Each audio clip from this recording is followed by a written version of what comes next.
Pertsonen jokabidea ulertzeko, komeni da balioei begiratzea. Orokorrean, bi balio mota bereiz ditzakegu. Batetik, balio pertsonalak daude. Gure interes individualak babestera bultzatzen gaituztenak. Interes materialak, psikologikoak edo espiritualak, bestetik, gizarte balioak ditugu. Hauek ez dira norbanakoaren interesetan oinarritzen, baizik eta parte garen komunitatearen interes kolektiboan. Komunitate hori familia izan daiteke, lagun taldea, herria, nazioa edo gizateria bera. Praktikan, gure erabakiak ez dira inoiz zuri edo beltz. Normalean, interes pertsonalen eta interes sozialaren arteko nahasketa dira. Hala ere, gizarte balioak aztertzean, bereizketa garrantzitsu bat egin behar da alde batetik. Komunitatearentzat benetan onuragarriak diren interes objektiboetan oinarritutako balioak daude. Bestetik, interes talde partikularrek interes horiek distortsionatuta aurkezten dituzten balioak, gizarte balioek gizarteen norabidea markatzen dutenez, denok saiatzen gara haien gainean eragiten, eztabaidatuz, iritziak zabalduz edo gure ikuspegia defendatuz.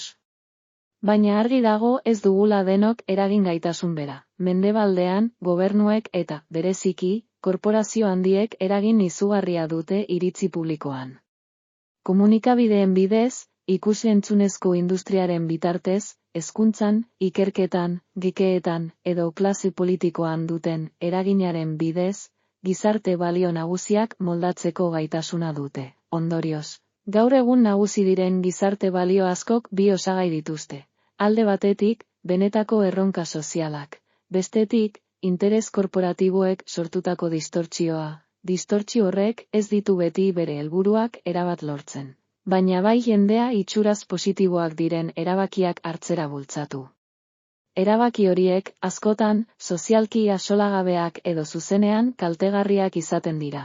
Horregatik, gizarte balioen kudeaketan funtsezkoa da interes kolektibo errealak interes partikularren gainetik jartzea. Gure jarrerak beti dira arrazoiaren, emozioen eta sentimenduen arteko kombinazioa.